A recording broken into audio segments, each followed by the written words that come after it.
Start.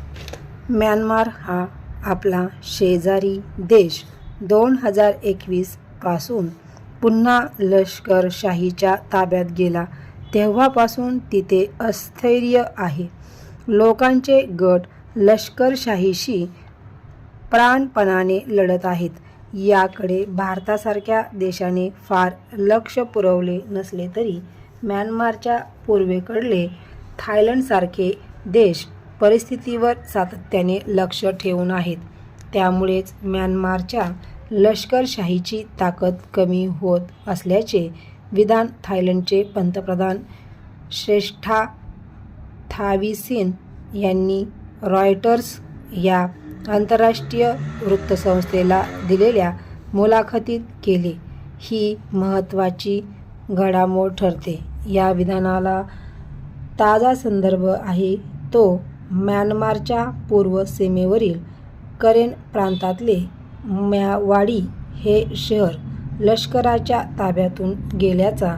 इथल्या लोकांनी लष्करशाहीच्या प्रतिनिधींना इथून हुसकून लावले. पण या प्रकारची लढाई गेले सुमारे 6 महिने सुरू आहे. स्वतःला नॅशनल युनिटी गव्हर्नमेंट (NUG) म्हणवणारे इथले परांगंदा प्रतिसरकार, त्याला पाठिंबा देणाऱ्या संघटना, म्यानमारमध्ये राहणारे किंवा देश सोडावा लागलेले राजकीय कार्यकर्ते आणि पत्रकार या सर्वांचाही असा सूर आहे की लष्करशाही खचते आहे. या सुराला अन्य देशाच्या पंतप्रधानांनीही अनुमोदन देणे ही साधी बाब नाही.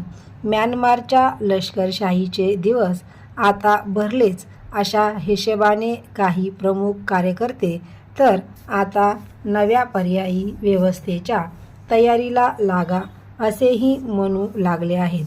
पण प्रश्न असा की खरोखरच म्यानमारची लष्करशाही खचते आहे काय? प्यारा, या देशात आज लोकप्रतिनिधी नाहीत, लोकप्रतिनिधी गृह नाही. लष्करशाहीने म्यानमार स्टेट ॲडमिनिस्ट्रेशन काउन्सिल ही नवीच राजकीय यंत्रणा निर्माण केली आहे आणि तिच्यामार्फत कारभार चालतो. काही शहरातून, काही लष्करी तळांवरून आणि काही चौक्यातून लष्कराला मागे फिरावे लागले म्हणून लोकांनी त्यांना हुसकून लावले, हे खरेच आहे.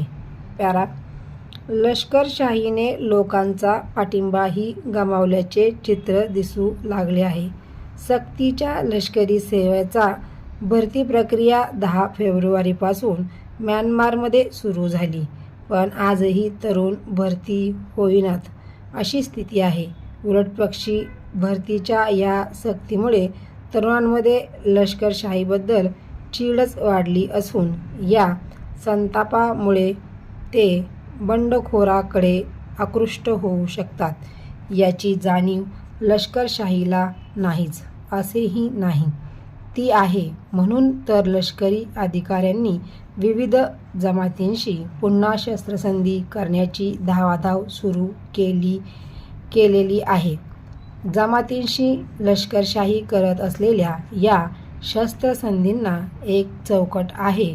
या आधीच्या लष्करशाहीने 2015 साली ही चौकट आखून दिली. त्या करारनाम्यानुसार म्यानमारमधील ज्या जमातींकडे स्वतःची सशस्त्र संघटना आहे त्यांनी सत्ताधाऱ्यांना सहकार्य करण्याचा किंवा किमान विरोध न करण्याचा हा करार तो 10 पैकी 7 EAO शी करण्यात लष्करशाहीला अलीकडे पुन्हा यश आलेले आहे. पण मधल्या काळात या संघटना करारापासून दुरावल्या होत्या. Over stop.